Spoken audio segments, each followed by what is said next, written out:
Hey guys, it's Big Sexy with Big Sexy Outdoors. If you guys are looking for your bucks to be big and sexy like me, I recommend you go out and get yourself some Big Sexy by Domain. This product is filled with radish, turnips, and kale, and other vegetation to keep the deer coming back all season long. Go out to your local Tractor Supply and purchase some today. Big Sexy by Domain. That commercial. Hey, what's up, guys? Hey, how we doing? Good. Hey, listen, before we introduce our special guest, I have to tell you we had a young gentleman message us that I had the opportunity to go out rabbit hunting with the last few weekends, and he is a wonderful young man by the name of Bronson. And he messaged me tonight and said, I really want to watch your show. Can you share my squirrel picture you took of me when he shot my squirrel this weekend? Dang it. I clicked the wrong So button. there is little Bronson. Dude. We had a bad day of rabbit hunting, man. And we got up around the corner and they said, hey, you know, squirrels are in, right? And he's like, yeah, why? Like, there's one. Man, he laid that thing out of the tree. Dude, that is awesome. Nice squirrel. So he's watching now. I'm super excited to show his picture for him and help him out. Well, thanks for joining us, buddy. Oh, that's awesome. I mean, what a blast I have with these young kids we get to take out. I can't stress to you the amount of fun I have. That's cool. I'll bet he just absolutely loved that, too. That was probably so cool. Like, oh, I can shoot a squirrel. I'm in. Oh, yeah. I mean, it was awesome. So tonight's special guest, Ryan Segraves. Ryan, if I pronounced it wrong, please tell me, but I'm pretty sure I have it right on the money. Yep, you got it. Thanks for having me. So tonight's topic, I think you guys are going to really like this, Chris and Jazzver, and I think all the viewers are going to like that. It is thermal. I'm going to use it as thermal technology. And in this case, we're talking about thermal drone. Cool. Interested to learn more. Good. I'm going to put you here. I'm putting you here. Yeah, don't mind me. I do this stuff all the time. Don't worry about it. Don't put me There in the we center. go. Put the main man in the middle. There you pressure. go. Feel the And this way, pressure. when we come inside, I'll be on the bottom.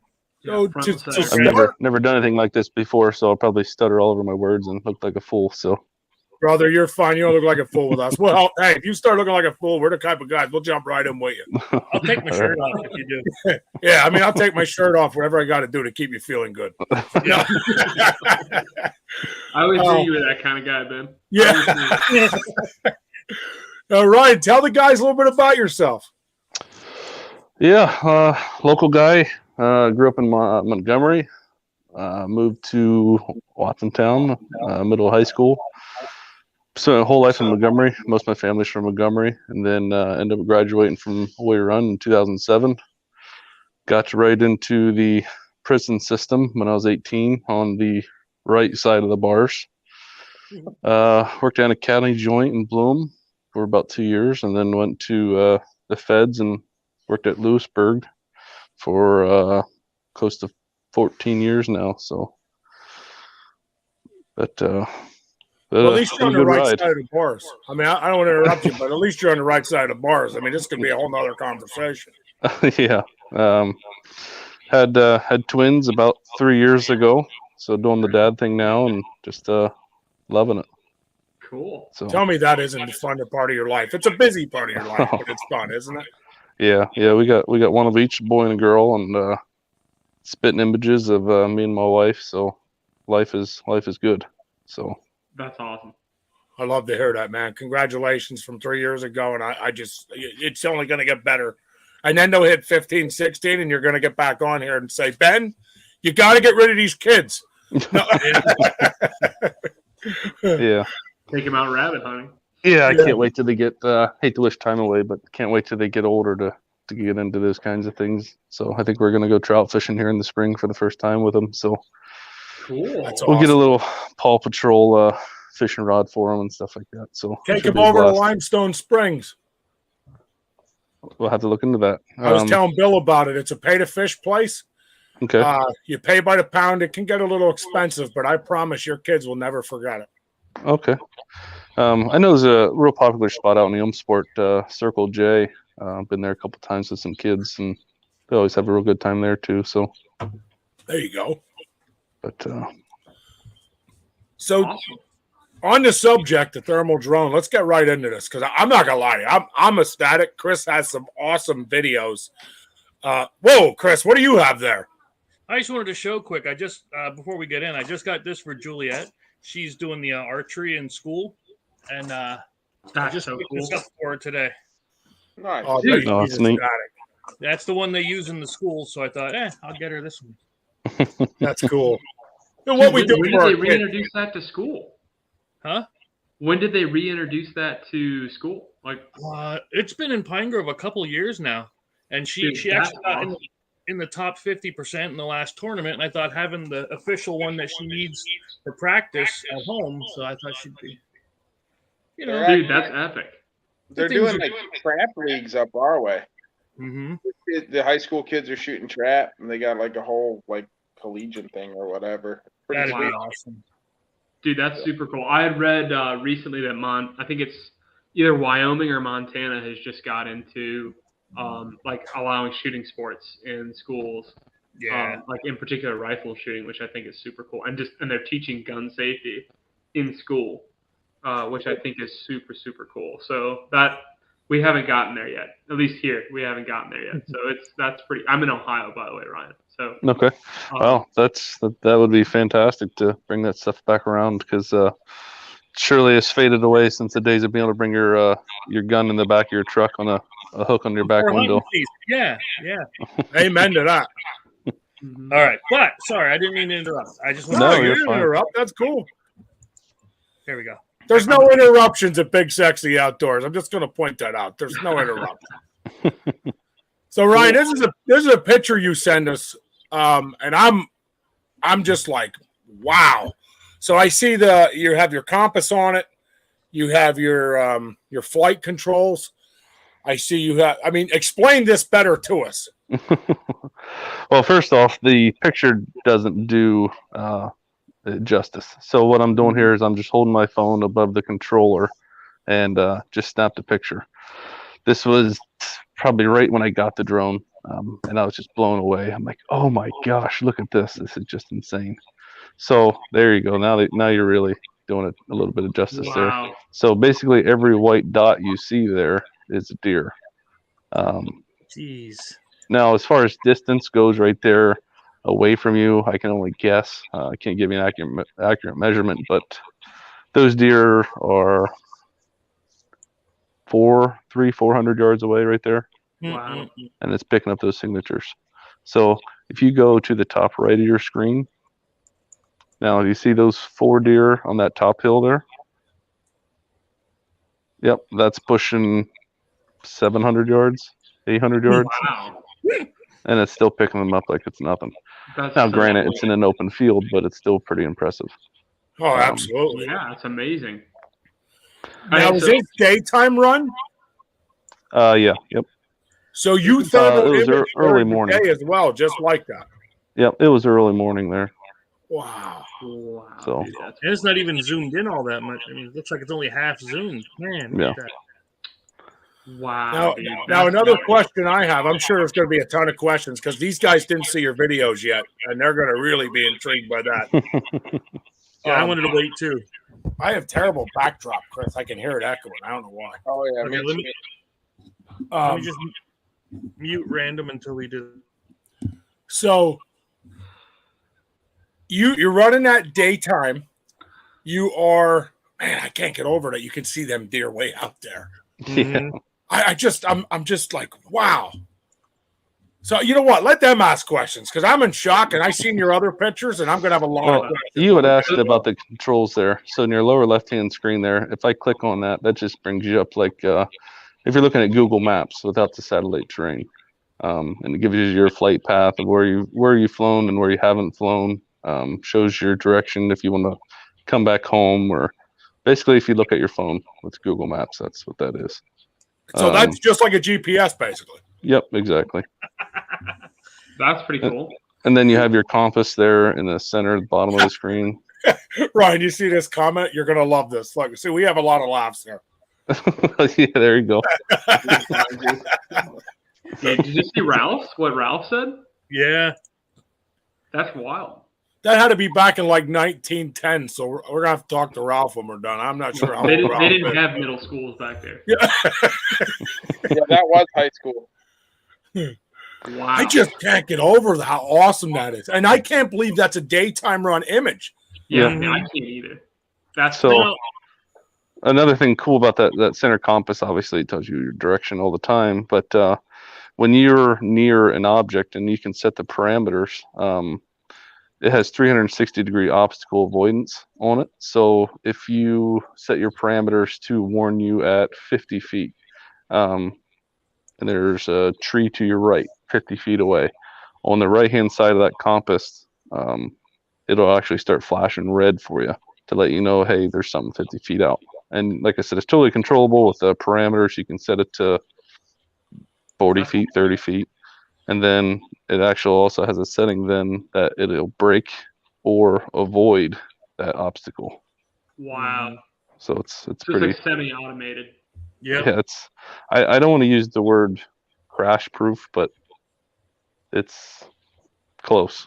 It's got some You ain't ever automated- met me. I'm just saying, dude. It's not crash proof. I can wreck it. Oh, I mean, if you try, I'm sure, you know. I don't have to try. Go ahead, The Gary. explain this to us. What's the IR 2.0? There you go. Yep. Infrared. So that's just stands for your infrared, and 2.0 is your zoom on the infrared. So if you're looking at the 7 times right there, Mhm. see that green box? So if I switch off of infrared to my normal zoom camera, let me think if I said that correctly. If I would switch off of infrared and switch to my normal zoom camera, that Mhm. would be the picture that I would see on 7 times zoom Oh, that's kind of cool. Yeah. Okay. with a regular daytime camera. Get out. Even Very tells cool. you the temp and everything. Wow. Yep, it'll Yeah, give you can everything on fix that. the target and then get specific data on that point. Wow. Right. Yep. Dude, that's And you shoot that to a TV screen, right? You if I remember talking to you correctly, you can shoot that to a TV screen as well. Yeah, yeah. a So that live was feed? something I was like super excited about because I didn't see anybody on the YouTube land doing You what I trying to was get Ryan doing. to buy it, Chris, or what? Send money to us or what? What are you doing there? Well, I wouldn't turn down one of these. I wouldn't- Ben sends me like 700 pictures. Save these for the next thing, and I'm like, okay. So yeah, sometimes I click on other ones, but yeah, I've been looking at something like that. I mean, I don't know what one you had or what it costs, but I know some of the drones can get pretty pricey, but they have such good features. I would love So to get. I'll tell you straight out. I'll tell you everything you want to know. I have the DJI Mavic 3T. Yes, that's the. Mavic 3 Thermal is what it stands for, but I love Mavic. with the extra care package, which basically insurance for a year and your battery bundle kit, it came to $7,000. Hmm. Yeah, I know they're not cheap, but look at what they can do, though. You know what I mean? Oh, it's unbelievable what they can do. You could use these Unbelievable. even for like efficiency tests. Now, for now you on know, this, and we're going to show other videos, but Chris is saying he wants to get one, so I want to add to this. On this, Chris, it does run into other problems. By speaking with Ryan, it does run into other problems, as in there's certain places you can and can't fly. What are those places, Ryan?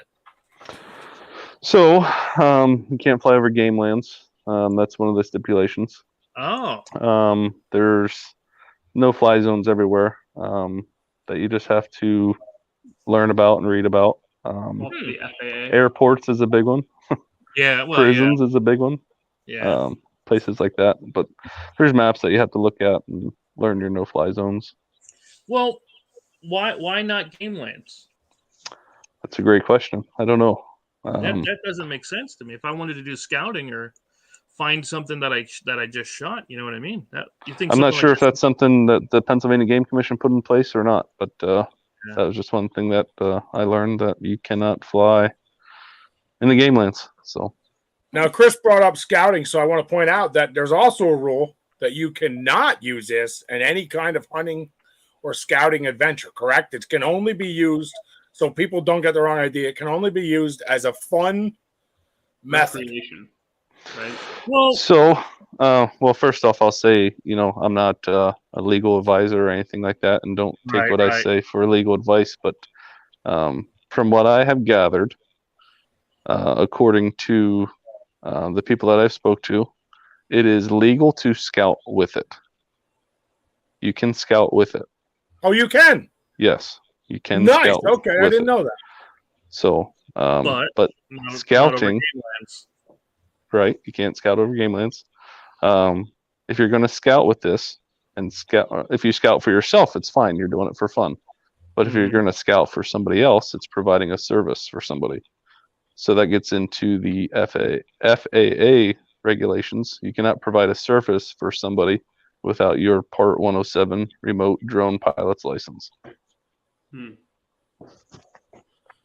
Wow. But Okay. if we're just getting together to fly for fun, then perfectly legal. Yeah. Okay. Okay. You're perfectly legal to fly around and look at deer for fun. Yeah. Cool. So speaking I of deer for fun, Chris, Well- as you're talking, show this video while you're talking. Say, because I know the Mavic has a thing where it can auto follow you. You can set it to be like a certain distance behind you, and it will automatically track you as you walk. Again, that's the kind I was researching. That would So, be cool. and I've seen people with videos take these while they're out hunting. Now, I'd imagine it's their private land, so that's probably why they can get away with that. That's really But interesting. what's this one? Just another random video that I shot. This kind of shows off some of its zoom capabilities. So I found this with thermal flying around. Obviously, you can see it's daytime. Yeah, Now, my God, look at the zoom. yeah. That's So my favorite. That you can if go you from look closer- thermal to daylight. Look at that. That's Yep. awesome. If you see right at the end there, I don't know if you can zoom in on that or not, but there's a I white dot in the center. Yeah. Yep, right here. Yep. Wow. That is that. Now, I realize it can't be used in the process. Can you imagine what that would do in a retrieval process? Could you imagine what you could do with that? I mean, how many times do you shoot a deer and you can't find it? Hopefully not too many. I know it's No, happened. honestly, come on, we're archery hunters, guys. I mean, let's be real. It happens. Oh, yeah. Whether we like it or don't like it, it happens. Yeah. I know how And many if it times it's hasn't happened in my life. yet, it will happen eventually. And we're paying for a dog. We're getting people, you're going to get 30 buddies to help search. Most time you find it, but there is the occasion. Or you Now get chased out imagine- by coyotes. Imagine. I mean, Wow. What was the question about coyotes? I said, or you get chased out by coyotes like me and Ben did that one time. I'll be I've never had excited to that hear happen. that story. Wow. That's Look at amazing. that. Chris, is that a play video, right? That is playing? Yeah, that should be a playable video. Yeah. I don't know if just you can need to zoom pause in it. on that or not. I can't. It won't let me zoom in, unfortunately. Let me try it a different way. 1 second. Present video file. Downloads. And I believe While he's doing this, are any of you guys as amazed as I am by this? Oh, I'm amazed. I didn't realize it had the There you go. That's better. fidelity that it has. Like that and the resolution. Holy crap! The Look at all them resolution for deer. the IR technology is super cool. Like Yeah. that is wild to me.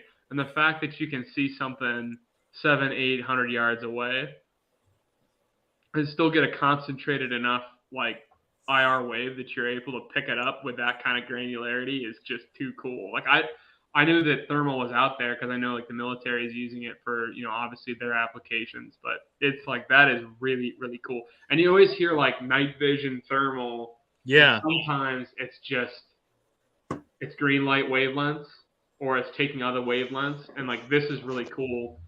And I'm blown away. Do you know who actually makes the thermal chip for that? Is it part of their own business or is it like a third party that makes those? That I have no idea about.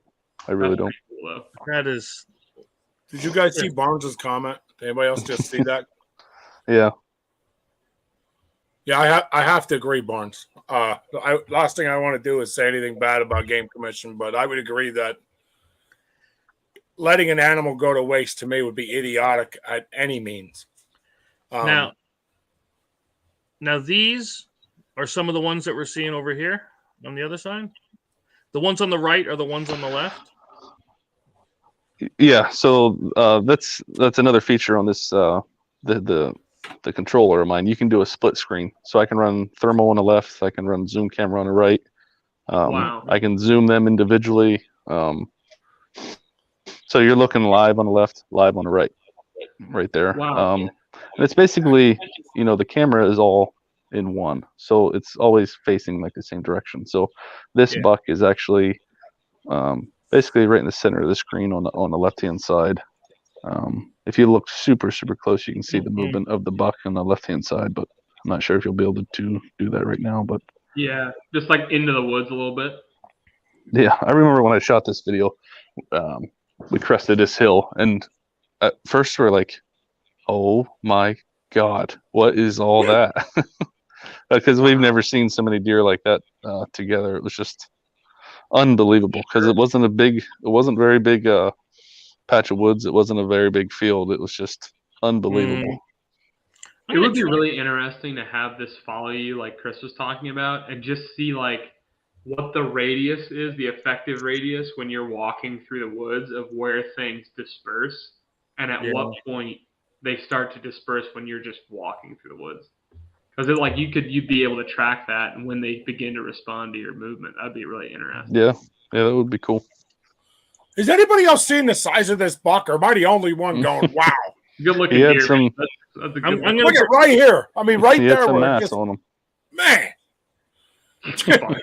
Barnes is back with the GPS. Private land, Barnes. Sorry. I love that you Already can got this. split screen that. That is incredible. Yeah. I mean, I knew this was going to be a good show. I was very intrigued by all this in conversation. Wow. And Mm-hmm. wow. I would like to see that. Yeah, like if it's Yeah. up high like this, just see where we're walking and how they scoot around. That would be educational.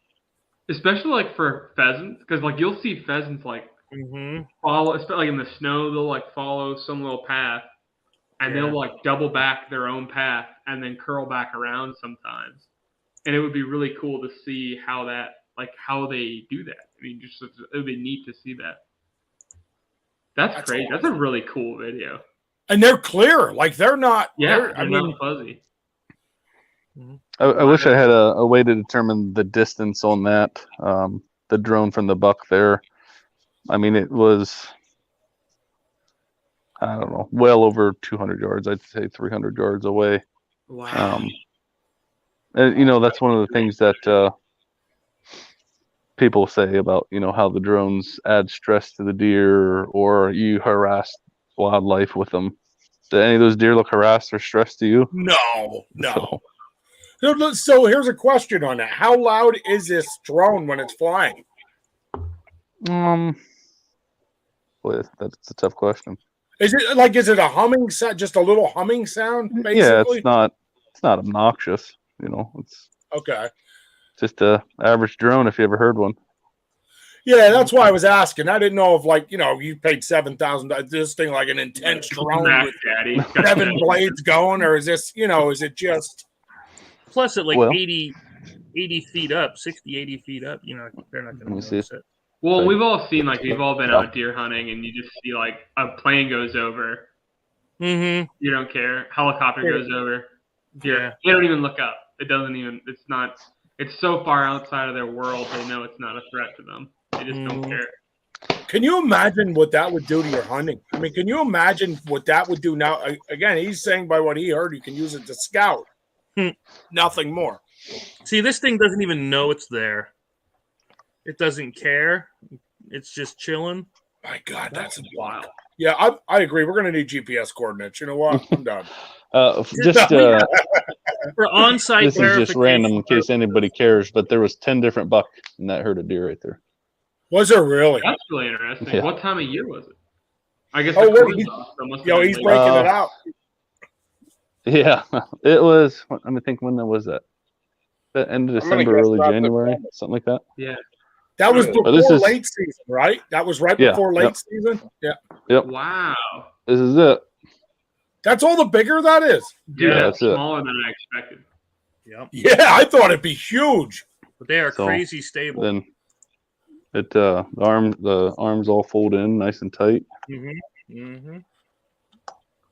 Dude, That's that it. is honestly You drop in a unbelievable. backpack. Yep. That's Like, sick. like 35 years ago, cell phones used to be that big. Oh, Yeah. for Like, sure. just take Car that in phones. for a second. That Yeah, is sick that all that technology's into that one little piece of Dude, equipment. that's Here, wild. this actually has a gimbal protector on it right now. I'm going to snap that off so you can actually see the camera. Chris, you could sell one of your kids and buy one. You know what? I tried. You say kidneys or kids? Kids. He's got 5 of those. He's only got 2 kidneys, so Exactly. But yeah, I actually, when we first started this, I told Ben that same thing. This is the Mavic drone that I wanted to grab one for us. But I, honest to God, I swear to you, I didn't know anything about that. You can't do it over game lands. I think it's kind of BS. But, I would imagine you could do it on your own private property or somebody else's Right. private property. Yeah. You know. Yeah, Barnes So- has brought this up a couple times too with the coyotes, and I imagine I mean, Ben, you just got a thermal scope, right? So it'd be kind of interesting to have like the comparison between those two technologies and what would be yeah, used what's the for- difference So, there? so I run a night vision scope, okay? Oh, okay. Versus and I run a thermal monocular. Mm, So my thermal monocular looks just like his thermal on his drone. Honestly, it looks the exact same.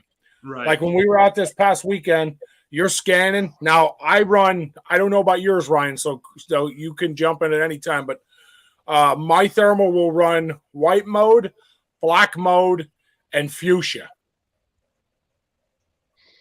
Yep, no, mine does all that. White, it's actually white is hot, black is hot, Yeah. tint, but altogether there's 9 different thermal modes on the drone. So yours is way more intense. Yeah, it's really just when Wow. it gets into that, it's just a matter of preference. Some other pop watch their own mode that they prefer to run, and a lot of times it just depends on the temperature outside. Maybe in one instance white is hot is better, or a different instance of a different temperature outside. Maybe black is hot, or you can run another mode that's pretty popular. It's called tint, and that'll show some, basically showing white, gray, but then if you're, at a certain temperature, that temperature will show red on it. Oh, that's cool. Another really cool feature when you get into the thermals is you can set parameters with the temperature that you're looking for. So if you research the temperature of a deer, don't quote me, but I think it's right around 100 degrees. So if you want to look for a deer, you can set the parameters that, let's say it's 32 degrees outside. You can set the parameters to not show anything colder than 32.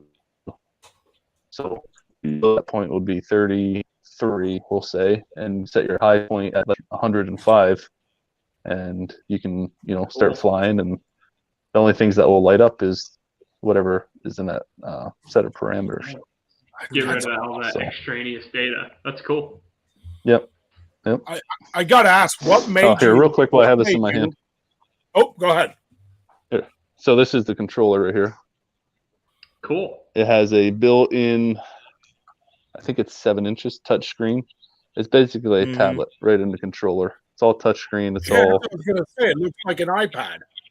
It's basically what it is. You can get on, check your emails with the thing. You can get on the internet with it. I mean, it's legit a tablet in a controller. So Wow. That's awesome. God, I am so intrigued it's by nice. that thing. Yeah, that's pretty cool. I mean, Wow. so what like I know you're gonna laugh at this, but I know me. I know what makes me. I mean, I get these brilliant ideas and then I run with them. What made you buy a drone, a $7,000 drone? Like, is anybody else curious of that? What Yeah, made you let's- say, I want that? I knew that was coming. So I think I was sitting on my phone the one night after the kids went to bed, just scrolling through YouTube, and this video came across my screen, and it said about recovering a deer with a drone. I'm like, oh shit, that sounds pretty cool. So I clicked on it, and sure as shit, this guy's recovering deer in Ohio with a thermal drone. And I was like instantly hooked. I'm like, this is the coolest thing I think I've ever seen. Because I bet you every single person you talk to that is a hunter, they've lost deer, and it's the worst feeling. You don't know if that deer is dead and going to go to waste. You don't know if that deer is alive, So I did a little more research on it, a lot of research on it. Mm-hmm. And I couldn't stop thinking about it. I'm like, oh my God, this is so cool. So I knew, I was like, man, I got to do it. I started looking into it, and I couldn't find anybody in the state of Pennsylvania already doing it. Mm-hmm. Yes, my wife does know about it.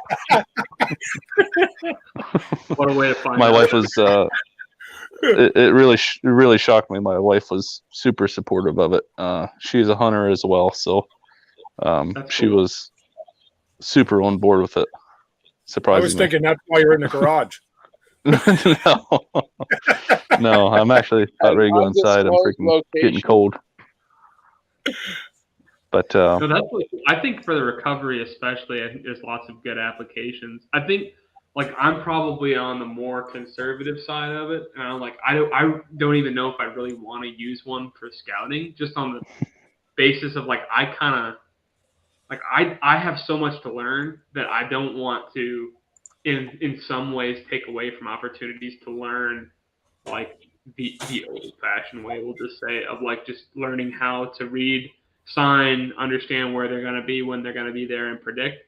But at the same time, like as an educational tool, as like an out of season like way of learning and educating yourself about like deer behavior, like understanding how they use the terrain. Like there's just so many cool things you can do with it outside of just like, oh, I want to know exactly where they're sitting at 5, at like 13 minutes before sundown on this day. Like there's a lot of other ways you can use it. And I think that's really cool. And I think deer recovery especially is a good application just because it can be done. It's super ethical use for it. You can, at that point, like it's already dark. You're not hunting. You're not looking for sign. You're just trying to find the deer. Right. And yep. I feel like it sort of hones it down on like a very clear cut, like this is what we're out here to do. We're not going to get distracted by other things. We're just trying to find the deer that we've already stuck. And, I think that's really cool. Yeah. You wouldn't believe the amount of situations you could use this drone with. I could keep you up till midnight probably talking about it. No, I think it would be really cool to use one to learn like where squirrels hang out. Like because Chris loves to go, so like we see they go in a little squirrel hole or something like that. And it'd be kind of sweet to see that. Yeah. Speaking of squirrels, it's super easy to pick up squirrels in small game with this too. That's how incredible this drone is. Yeah. Can you set like pins for that, like where your thermal images are? Yep. So you can do all that. You can drop a pin right where you're at. You can then extract those GPS coordinates, plug it right into Onyx if you have that. Yeah. And what were they again? Oh, yeah. Sorry, Barnes, I tried for you, buddy. That was good, Chris. You were quick on that. Yeah. Yeah, dude, Lost Hikers. Yeah, that's genius. Yeah, definitely. Kids. That was one of the things I was going to get into. Is seeing if I could assist in that stuff as well. Mm-hmm. But the more research I do, it seems as there are a lot more people have these drones than what you think, as far as local police departments and fire departments and stuff as well. Sure. So they're definitely getting a lot more popular. Oil and gas, and we used to use these kinds of drones and others that are similar to monitor pipeline right-of-ways, as well as just educate ourselves about how people are using the right-of-ways, and also to look for potential leaks or other sites where there's been potentially an impact on a pipeline. So it's it's really cool technology. Has tons of applications even outside of just recreation and enjoying the outdoors. It's like a cool thing for society. There's a lot we can do with it. Yeah, for sure. So Barnes has Another a question example. for you. I took my glasses off. What's your question? Did you recover a lot of animals for hunters? By law, you can't do that, correct?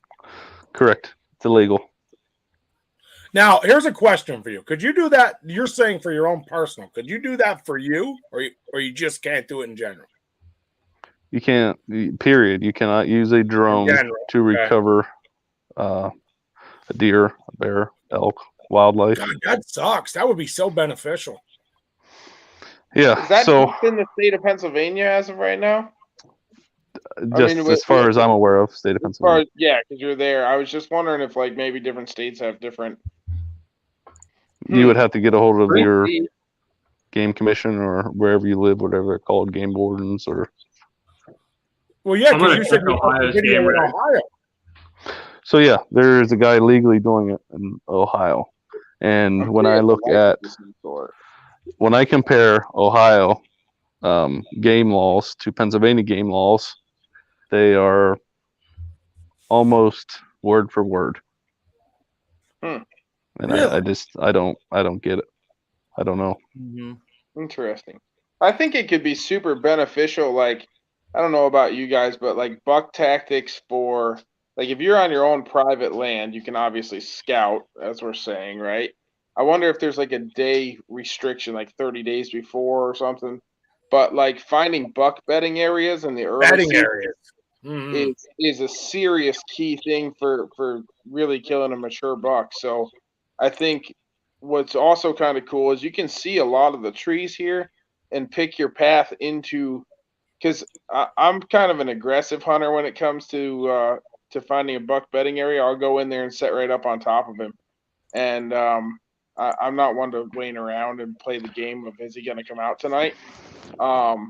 So I think it'd be really cool to be able to find a buck bedding area with your does bedded down here and a buck over there, and just keep being able to scout from basically from the back of your truck tailgate and be able to see all that. Well, I hate to correct you, but you did misspeak. You can fly this over any private land. Okay. I can fly over any private land. The landowner does not own the airspace. They own the land. So as long as you're in the FAA regulations of under 400 feet, I can fly over any private land. How many old ladies' doors did you knock on this year? None. But go from farm to farm. Where you can get in trouble is if you're using the drone in any fashion to spy on or harass somebody, at their house. But if you're just flying over their woods, and you're not really harassing or spying on people. So I'm assuming Onyx Maps is a huge deal in this. I mean, I would say this is a huge deal. I mean, yeah, if you want to, drop pins and stuff like that. Yeah. I mean, well, I just meant even for property boundaries, if you're flying on your neighbors, if you're with your buddy on his private property, you got to know where your borders are, correct? I mean, no, I don't know if I misspoke. He's saying you can fly it anywhere, any private piece of land you can fly over because they don't own the airspace. What I'm saying is, I'm betting there's a lot of permission that's going to get asked for hunting rights on different areas due to things like this, which is pretty neat, Right. Brandon? So, yeah. Do they call it DEC up in New York? Yep, Department of Environmental Conservation. Okay. It says state forests, both commercial and hobbyist use of drones is allowed. However, it says like in the Adirondack and Catskills, both commercial and hobby use is prohibited. So there are some places you can, some places you can't. Well, it looks like I'm going to have one of these before next deer season, boys. Well, the way around that is don't do it commercially. Do it at the tip or donation. Yep. Cool. But I wanted to give you this scenario. It's bear rifle season. It's 4:30 in the afternoon, and this actually happened. True story. Happened this past rifle season, bear season. My buddy shot a bear 4:30, and it ran into standing cornfield. Well, what do you do as a hunter? You don't go right after it, right? You give it time. Well, it's 4:30. It got dark. He went down. He found a blood trail. Blood trail didn't look good. So it's dark out. What do? Anybody feel comfortable walking into? I don't know if I said this. It's a standing cornfield. Does anybody feel comfortable walking into a possible wounded bear? Because he didn't see it run out the other side. What if that bear's laying in there wounded? I'm It's a big dark time. dude, but I ain't fighting a bear, Ryan. I'm just going to tell you now. I ain't Does doing it. anybody feel comfortable walking in on that? I mean, Interesting. perfect example of safety. I mean, that could definitely save a life. If you Yeah. look into any articles about bear attacks, it's happened. People walk up on bears that they thought were dead and they're not. Yep. So I've been married for 20 years and I still wouldn't go in there. Well, maybe. No, I think that's a perfect example, though, of a safety situation. I mean, all reality, the last thing in the world you want to do is get near that bear if he's still alive. yeah. Whether he's in standing corn or anywhere, but in the standing corn, you're blind.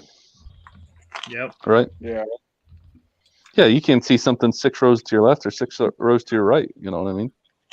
Yeah, you're absolutely blind on a standing cornfield. So especially in the dark. Right. I personally, I think you're blind in the daytime in there. I can't see nothing when you're in there in the daytime and you have permission to be in them. So I think that's a great example of safety. I mean, give us some other examples of safety. I mean, guys are watching, they're hearing about this. Give us, I mean, you flew this thing. There's got to be a million. Where does it end? That's the big one that I had for safety, but the benefits list just is where it never ends.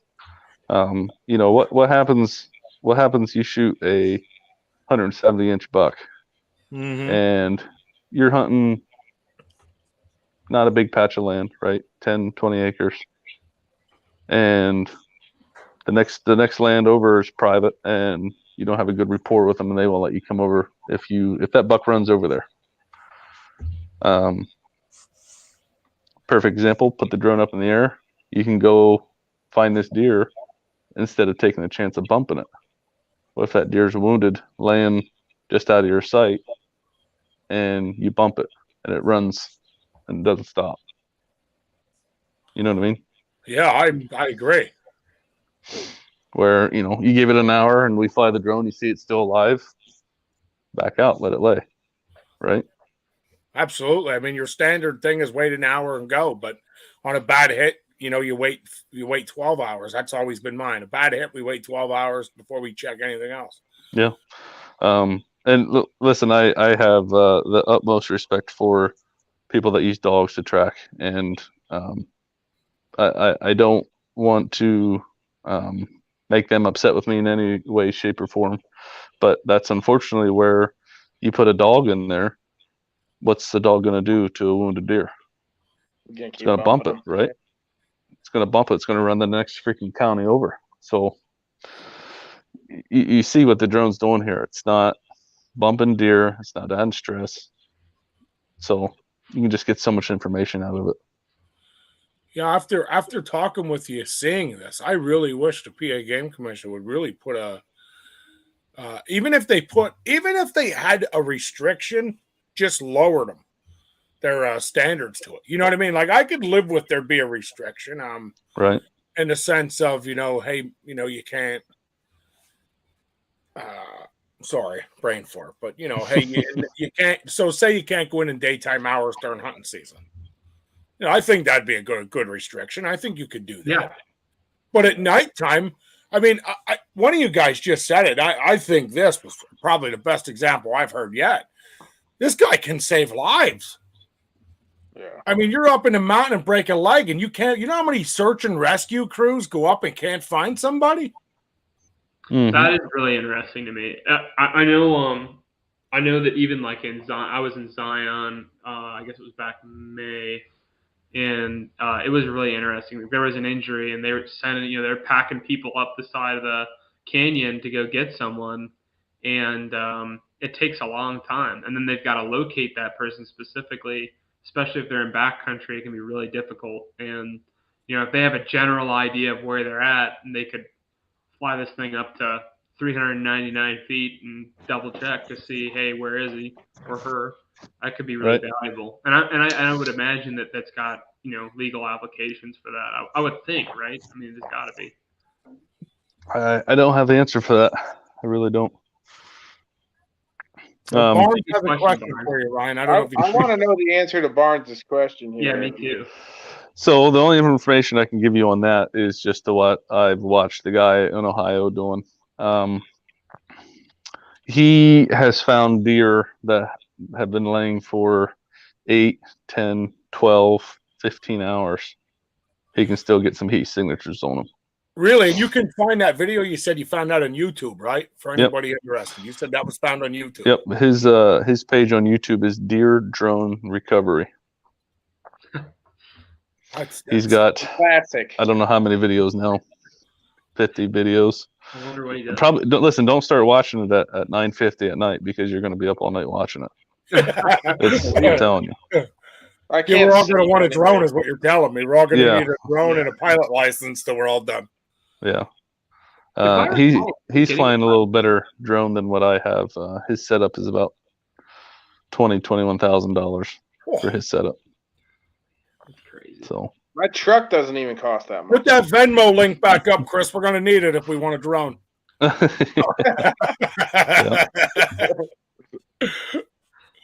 Oh, that's- look at Chris. He's on his game. Look at Yeah, this. he's Chris is on on it. his game already. he's ready. Right? yeah. Dude, that's a pretty cool logo too. That's Dude, that's very cool. I'm intrigued. So I'm gonna. Your buddy isn't on. Your buddy, Mike, which is BSO member Bill's brother, and I mean I remember him calling me, and he was. I'm assuming you were somewhere with him, and he was like, "Dude, I just watched this thing fly. That was the coolest thing I've ever seen." He was so, I mean, you had him hooked. I ain't gonna lie to you. I thought he was buying a drone that night. I'm not gonna lie to you. Yeah, I would have bet money he was buying a drone. that was a fun night. Or I'm sorry, fun day. He was so excited that you took him out and he got to watch you. He was. Oh my God! I wish I had it on speakerphone right now because you guys honestly wouldn't believe the excitement in this man's voice.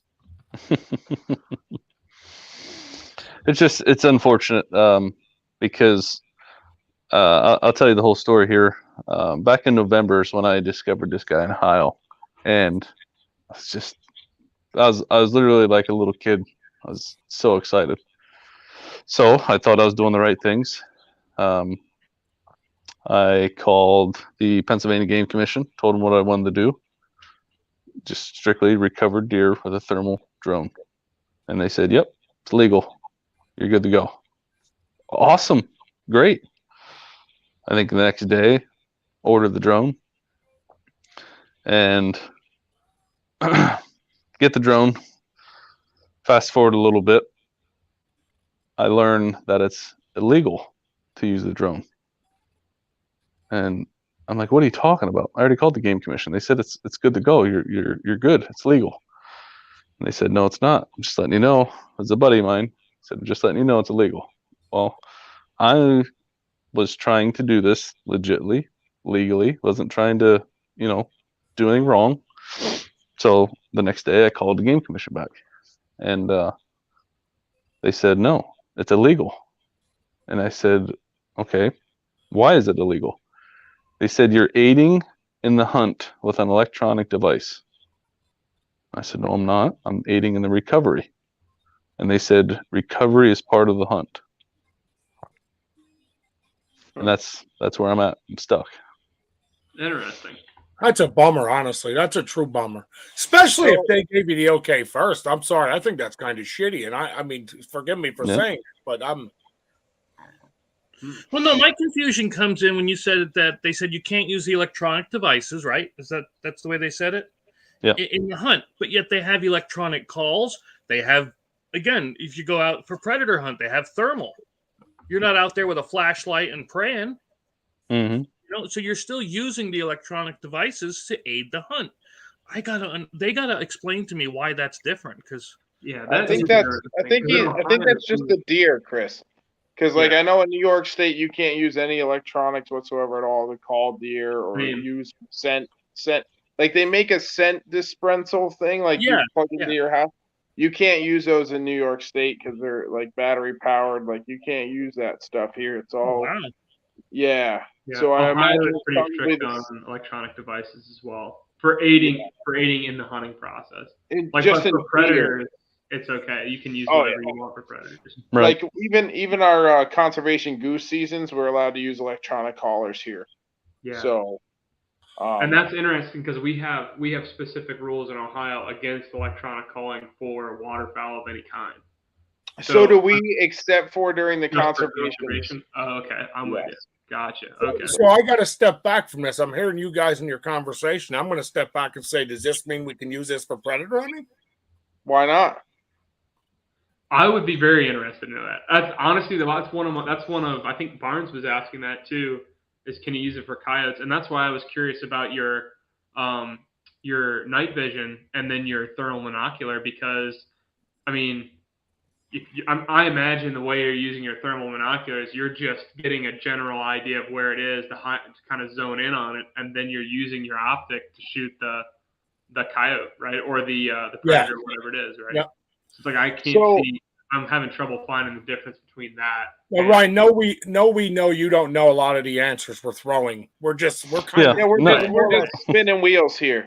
I actually do know the answer when it comes to predator hunting and coyote hunting because I did call about that. Oh, okay, cool. And they said in the state of Pennsylvania it's illegal to utilize the drone for predator hunting, and I asked why, and they said because it was not on the approved devices list. So they have a section for approved devices, and it is not on the list for approved devices. Gotcha. So I wonder if like here in New York we can do some pretty shady stuff with red tags. Like in Pennsylvania, like no, I don't mean shady in a bad way, but we're allowed to spotlight them till 11 o'clock at night deer hunting. Sure. So from deer hunting.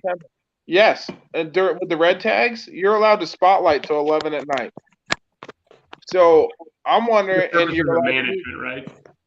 Yes, for the management stuff. So you're allowed to run a thermal, you're allowed to run a spotlight, you're allowed to run night vision, up till 11 o'clock at night. 11 o'clock is the cutoff for red tags here in New York State. So I'm wondering if I don't know. Do you guys still got me or not? Can you hear me?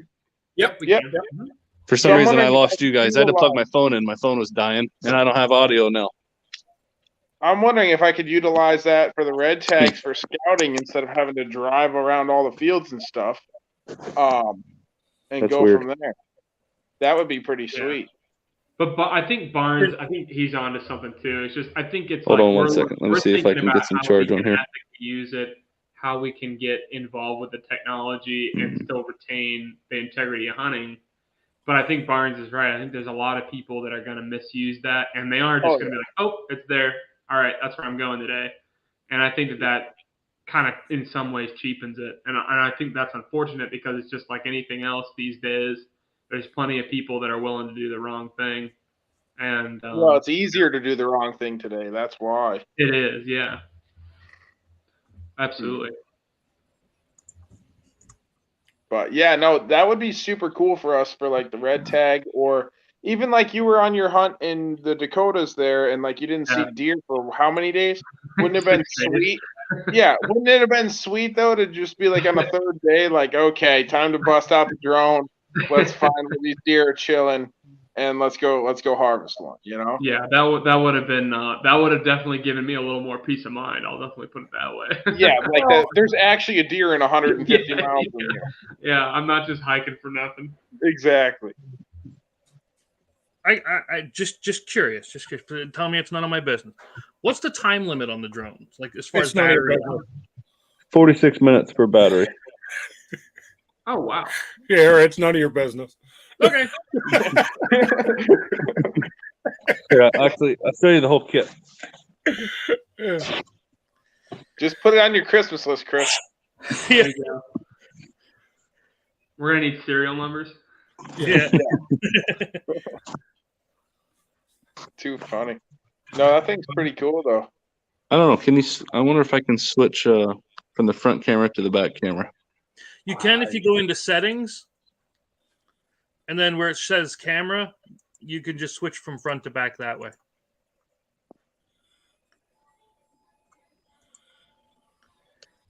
But yeah, Barnes, people. I think Look at this. Chris is the genius here, guys. I don't know if you guys are watching this, but he catches on fast.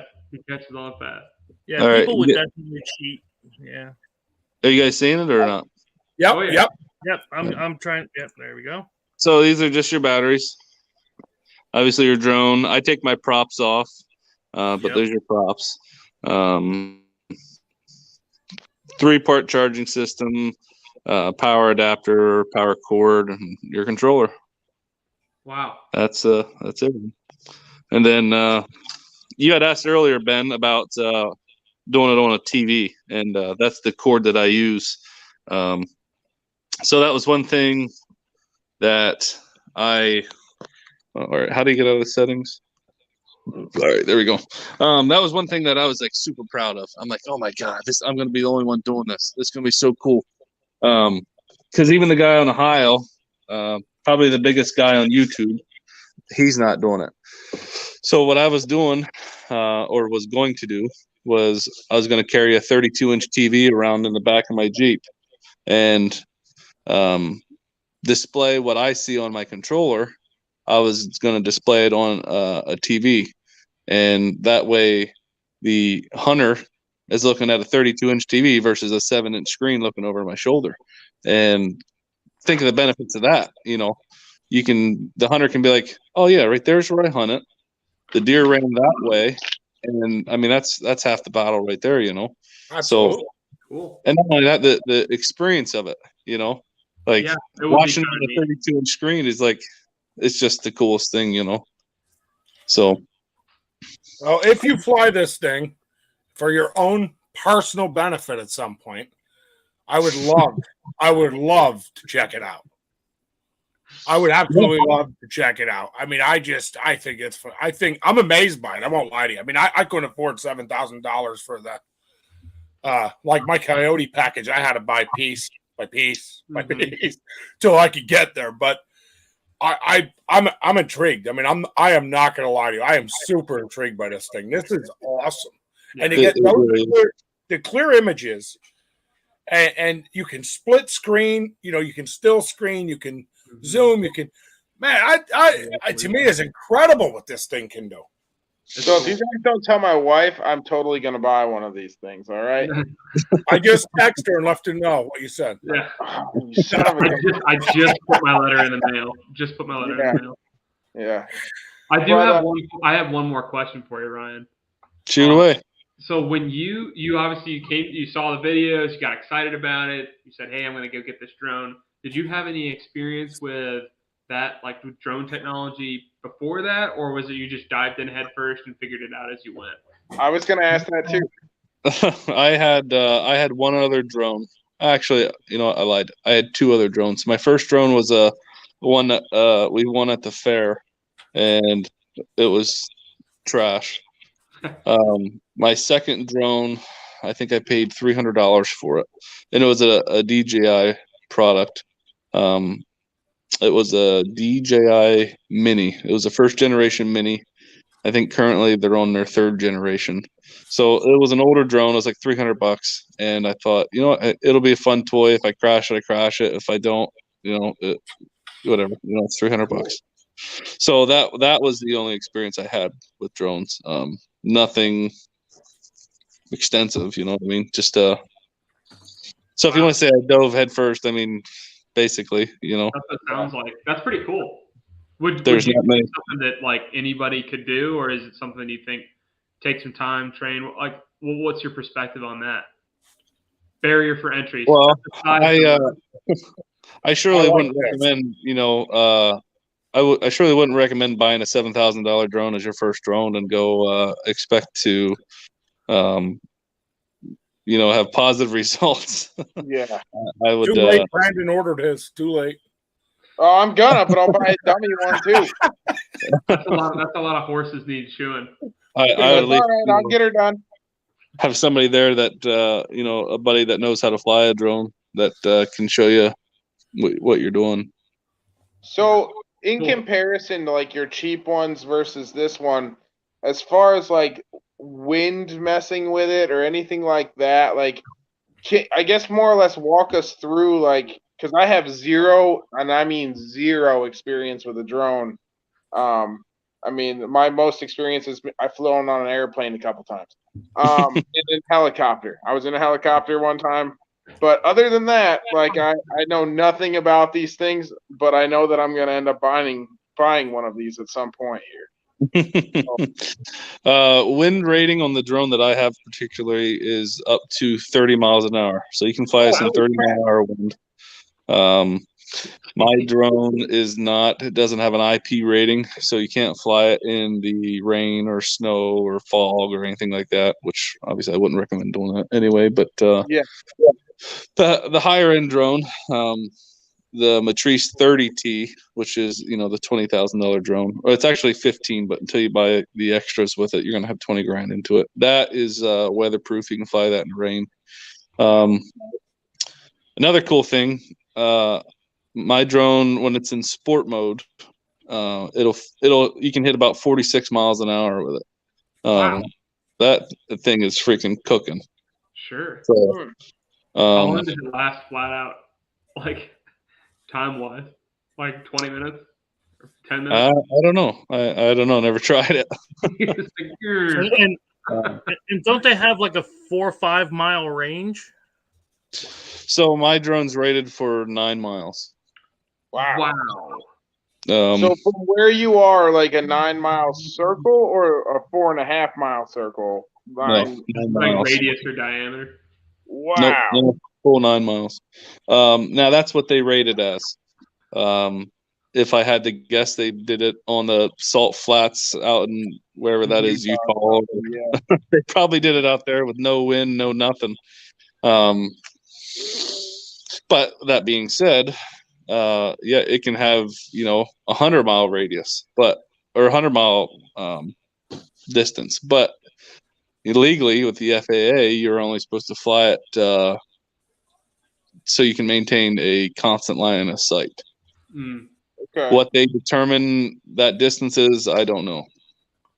So Interesting. Huh. The word interesting has gotten used a lot this evening. Yeah, because it is interesting. I'm very intrigued by this here. Intrigued, another word used a lot tonight because Yeah. I am super intrigued. I think this is amazing. It's really cool. Huh. My brain is cooking right now here. Yeah. you know, I got another thing. one off track of hunting. So Brian, I'm going to throw this at you. This is way off track of hunting. Okay. You have kids. Could you take that to a sporting event and video record without breaking any laws? As long as, I mean, I guess, you know.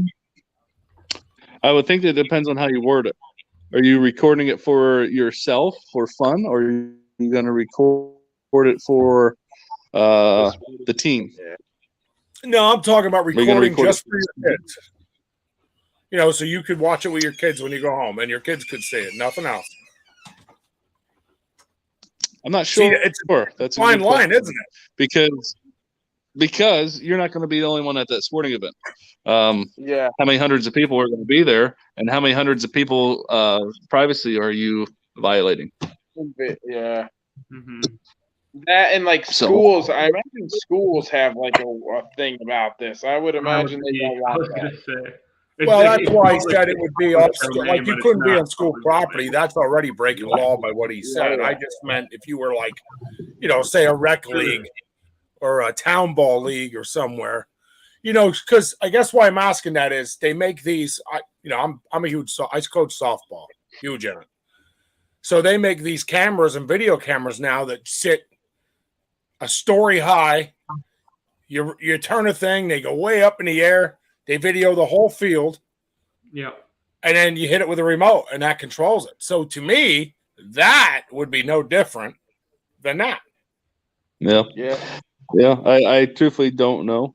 Yeah, I think the result, what you get as the user, is the same. You still get a video from an elevated position, but probably the fact that it's not tethered to a grounded device is probably. Because the FFA, we had to do a bunch of stuff with the FFA when we used to use even cranes. Like once you get past a certain height with a crane, you have to get an FAA permit because it's so high in the air, and there's just a lot of things that they're managing in airspace that I think that we don't even realize is important to them. See what Barnes says. I actually wanted to bring up something Barnes had said earlier. He said it's unfortunate. He said something along the lines of it's unfortunate because people will misuse them. Yeah. Something similar to that. Yep. And, to my argument, it sucks many people cheat, honestly, first game. So, yeah, unfortunately, my argument to that is going to be that he's absolutely correct. People are going to use this in a unlawful manner. They are going to scout big bucks, and they're probably going to kill those big bucks with these drones. They're going to, and that's my honest opinion. Not too many people, I believe, my opinion, it's going to be few, but not too many people are going to be willing to fork out $7,000 on a drone just to go out. That's what I was thinking. But people that have more money than brains probably will. But anyway, so that's what I'm going to say.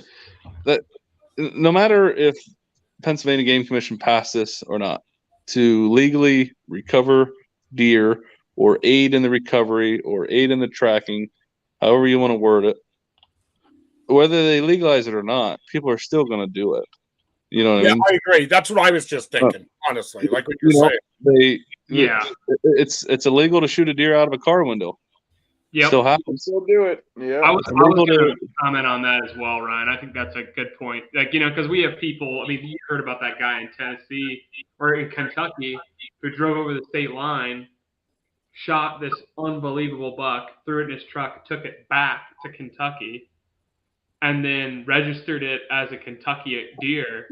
And then they were at a trade show a year later, and somebody recognized the deer and showed trail cam pics. The guy had gone like an hour and a half out of the way just to shoot this deer and bring it back to his own state so that he could have this 180-inch deer. And so people will do unbelievable things. And that's not to say right, wrong, or indifferent. I mean, it's obviously wrong. But at the same time, people will break laws. So you can't – you're writing the laws to manage right. What's going to happen. So I can see that side of it for sure. I have a comment. I got that written down. So I'm going to say this sticking up for Ryan, that it's very shitty, and I use the word shitty twice tonight, God forgive me, that Ryan attempted to do the right thing. Right. And now because he tried to be a great citizen and want to do things legally and correctly, he now went and spent money that he can't use it for when they told him he could. Now, the guy that's going to do it illegally, no one will know he's doing it. He's going to cheat, go over, and I think that is so crappy on Ryan's behalf. It's so crappy. I think the Game Commission should have rewarded him just for calling and asking. Honestly. I screenshotted the call. I mean, for asking. Do you know how many people don't do that? I wonder if at some point, though, there will be a licensing for certain people to do it. and you'll have to purchase your license. I have a friend here.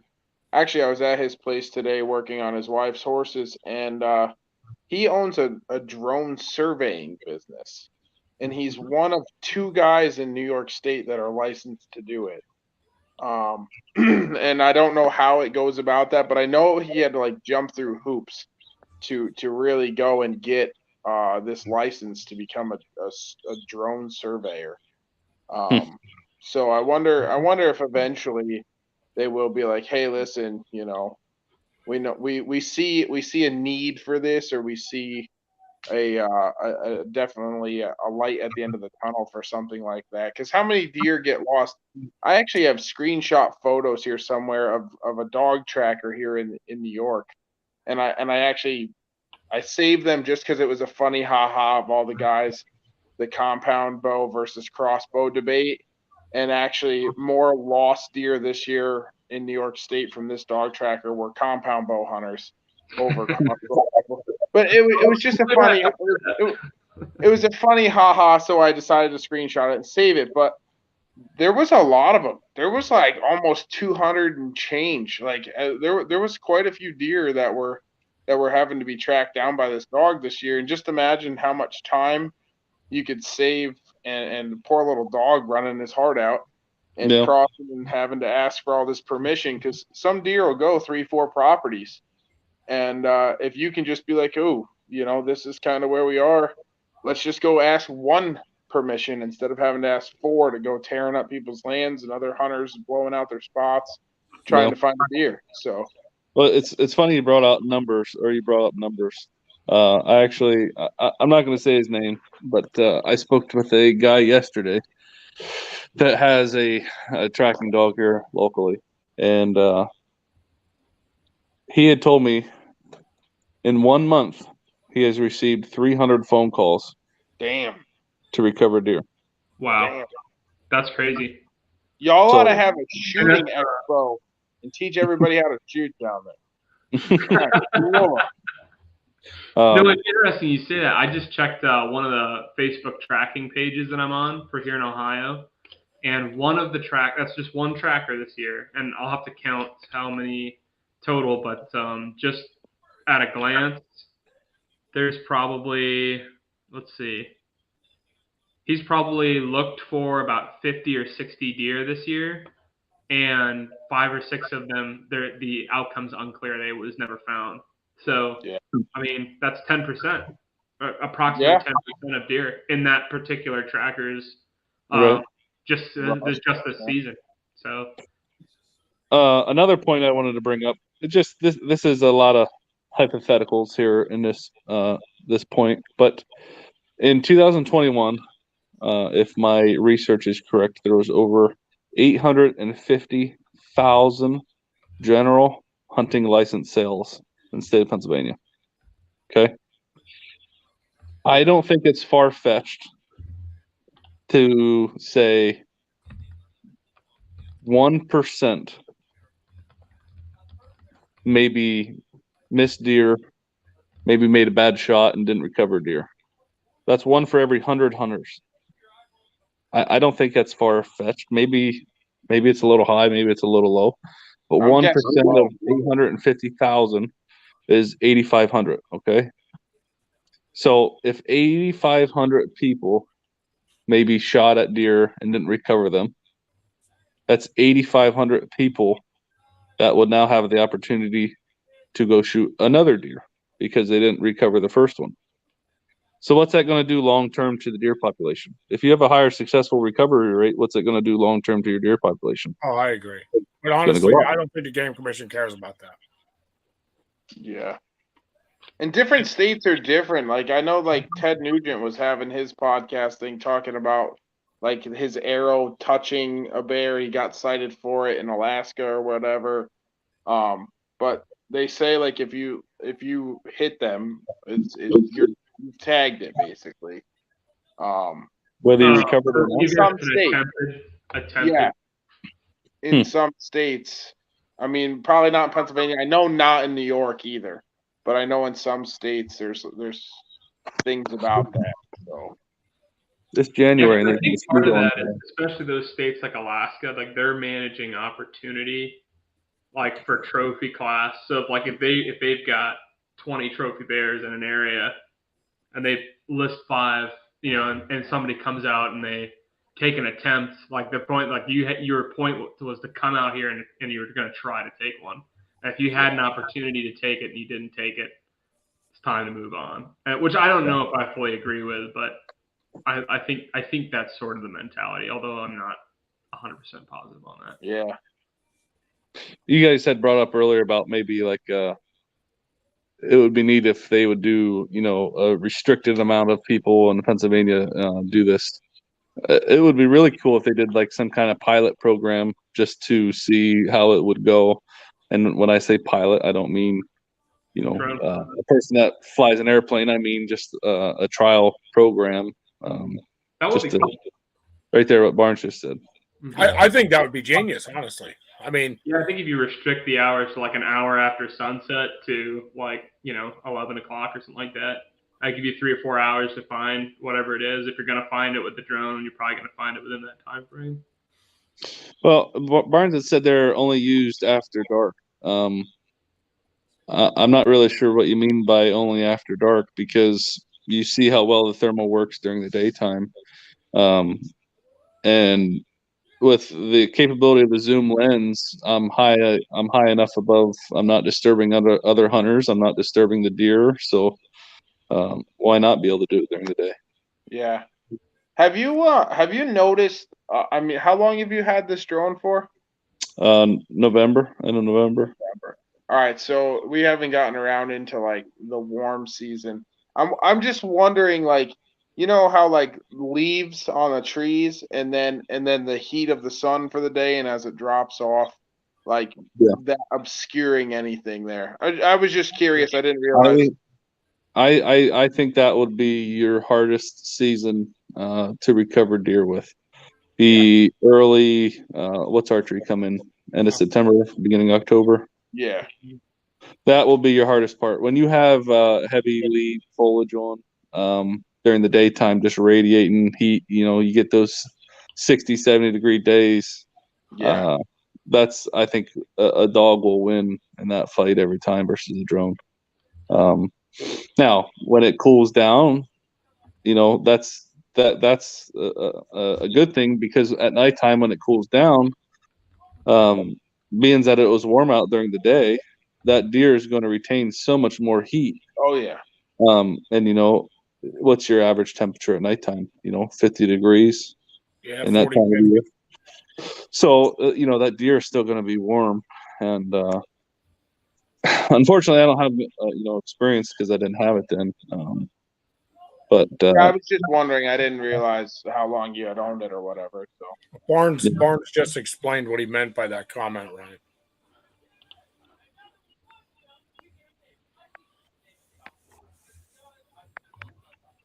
Yeah. Yeah, I get that.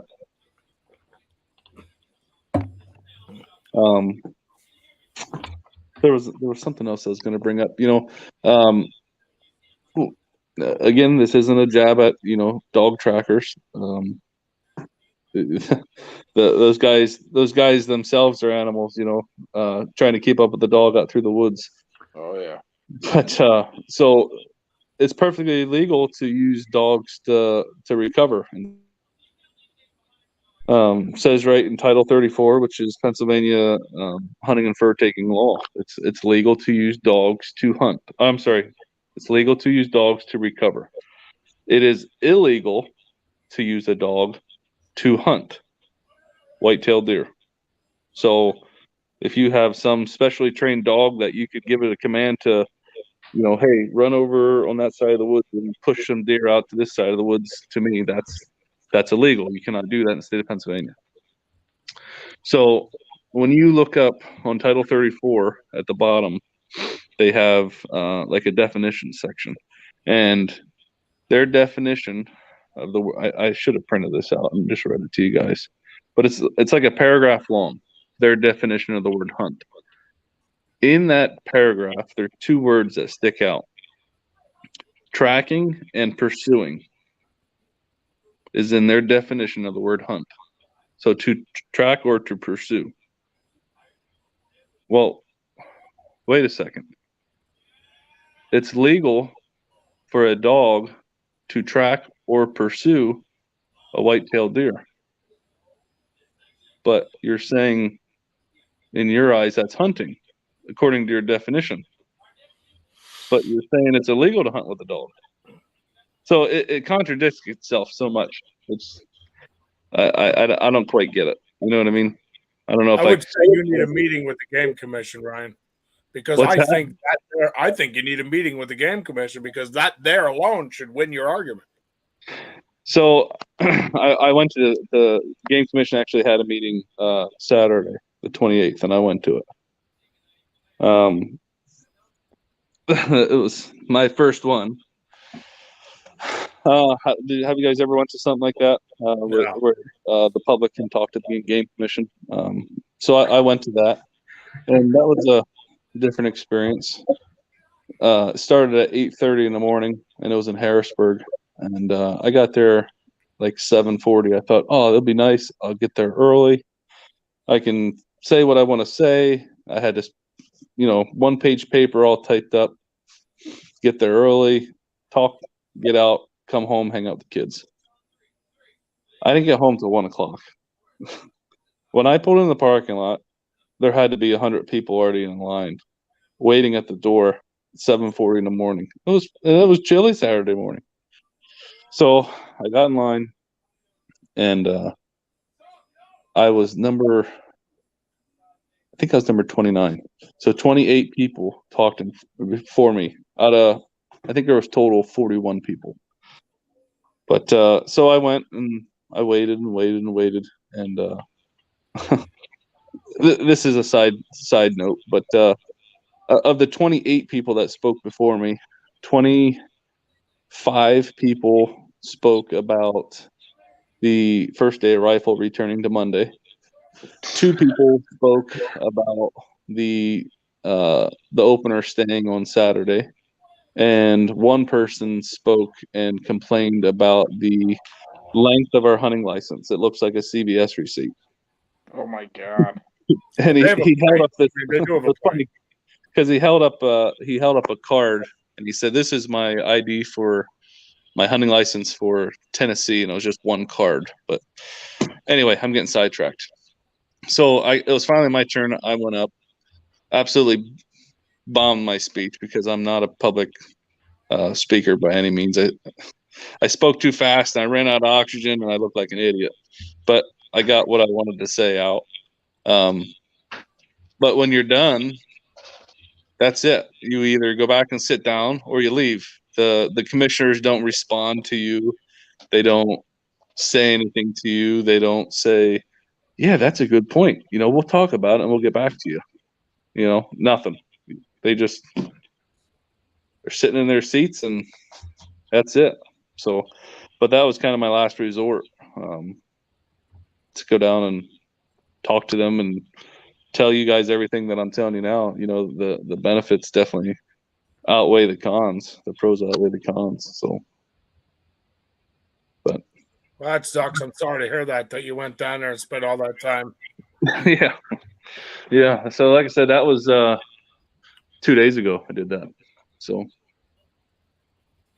I'm super sorry to hear that because I think we could at the end of the day, and you guys, jump in if I'm wrong, but at the end of the day, we could all say, well, if they legalize this, someone's going to abuse it. If they don't legalize, someone's going to abuse it. Guys, they dump trash over in the state game lines every day, and littering's illegal.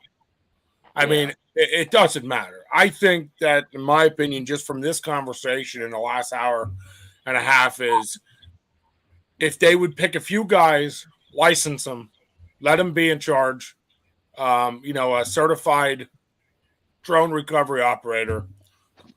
I think that those guys deal with the PA Game Commission. Whose did you recover? Maybe turn in a timesheet, just some kind of rule thing. Everybody has a peace of mind. I think that it would definitely be more beneficial than not, my opinion. Mm-hmm. But You know, I mean, you went there, you stated your case, and you didn't get a remark, which I just think sucks. But Yeah. you know, it is what it is, and I'm proud of you for going there and stating your case. So I'll tell you that. I don't care if we're going. I'm proud of you for Yeah. that. It was Yeah, nice. People actually clapped for me after I spoke. I'm like, well, I guess I don't feel like such an idiot anyway. But I was just gonna say the same thing. I applaud you for going and talking because I mean it's a big thing to step up in front of folks like that and give them your honest opinion. So good for you for doing that. And yeah, thank you you. never know, they may be having a conversation in the back room because of you, just to figure out what's going to happen next. And I think Barnes made a really good point. I mean, things change. You may not have been allowed to use tracking dogs in the past, but maybe you can now. And I think, we're living in a world that's constantly evolving. This technology is still evolving. Think about how long it's taken for our legal system to move forward, even in like the way we vote. Like every single thing has taken time to adapt and grow and change. And I'm hopeful that they see some of the things, the facts and interesting things that you've laid out for us today, as well as just the common sense things. And I'm hopeful they can take some of that information and that mindset and apply it in a responsible way where people can use the technology to improve and maximize the experience in the outdoors, rather than diminishing from it. And I think there's going to be plenty of opportunities for that. So I'm hopeful that changes in the future. And also just good for you for asking the right questions, trying to do it the right way, and staying between the lines. So good for you, and excited to see what happens next. Yeah, I'm hopeful. Hopefully, it would be a miracle. Not hold my breath, but it would be a miracle if they would pass something by next hunting season. That would be an ultimate dream, but time will tell. Mm-hmm. Well, I'm super excited. I'm super grateful you were on here. We normally cut it like about 45, 55 minutes. And brother, we are on here because we are intrigued. All of us, I mean, normally, I'll be honest with you, normally we're texting each other saying, hey, man, we're getting near our time frame. I haven't gotten one of those texts. Everybody's super intrigued by what you're doing, what you're saying. And I super appreciate it. You see the viewers are involved. They're commenting their heads off. If you watch to the right, there's so that's it's an awesome segment for everybody to see, and I think a lot of comments will come from this. Yeah. I think it'll be a very controversial thing, especially if it ain't now, more in the future. Yep. One last point I wanted to bring up, that especially me as a new parent, imagine, of course this is all in my head here, but imagine being a dad with your kid out there and your kid shoots a big buck and you can't find it. What's that going to do to the kid's mindset towards hunting? I've actually had that happen. Not a big buck, but her first buck, and it's terrible. My kid wanted to quit, didn't want to do anything. Right. I sympathize with that probably more than most. So what's that going to do to future hunting sales to the state of Pennsylvania? It would boost it. Higher recovery rate, just like I said, another point. All right, and then you'd have more deer because you have now, she can't fill another buck tag. Your daughter, your son filled. It's done. So to me, it's definitely more pros and cons. I mean, definitely. But in Dave's scenario, Barnes, he basically said right out the right thing, and people are going to abuse it. So I think it's a great thing. I think they should use it. I just think they need to put some restrictions or laws in effect to make it more beneficial. Mm-hmm. Yep. That was actually one thing. My last point. Sorry to keep holding you up here. Okay. One of the questions I got from a lot of people was, what do you do if you find a wounded deer? And I don't have the answer to that. I have an opinion. My opinion should be, a law should be put in place that if you find a wounded deer, you should not be able to approach that deer until the next legal shooting day. Agreed. So, example, I find a deer for one of you guys, and it's Tuesday at 1:00 in the afternoon. You should not be able to approach that deer until Wednesday at sunrise. And that'll give the deer time to A, either expire, or B, move on with his life. Yeah, that's interesting. That's cool. I agree. I think that's a pretty smart. I honestly wouldn't have looked at it that way. So I think that's pretty smart. So Definitely. But all right, I'm done. I won't hold you up anymore. Oh, hey, you are holding us up. Great- I actually great really enjoyed talk. the conversation. Like I said, I'm very happy you're on. I appreciate it. I hope all the viewers enjoyed. Guys, before we go, I have to tell you this, Ryan. You're going to want to at least tune in next this month coming up. So February. Every date for February is full. We are having Girl Power, Women in the Outdoors. We have some special guests coming for you guys. We have Tess Talley, Angie Cokes, Linda from Trapper Girl Incorporated, and we just got oh my God, I forget her name. God, forgive me if you're watching. Chris, I'm sure has it. Crap. Anyway, we have all big women in the sense of hunting getting on here, and I think that's going to be tremendous. I'm super excited for that. Looking Tess forward to Talley that. actually sent us a video of her shooting the black giraffe everybody hates her for. Dawn Freeland, by the way. Dawn Freeland. Thank you, Chris. I just booked her like 2 days ago, so I couldn't remember her name. It was terrible, but that woman is so excited. So the month of February is going to be fabulous. If you have women that hunt and want to get on here and ask questions, this is the time. These ladies do it every day. It's going to be an awesome segment. So make sure you guys tune in. And again, thank you, Ryan, for watching. And we'll be praying and hoping things change for you in the future. Yeah, I'll be sure to let you know if anything does. And thank you so much for having me.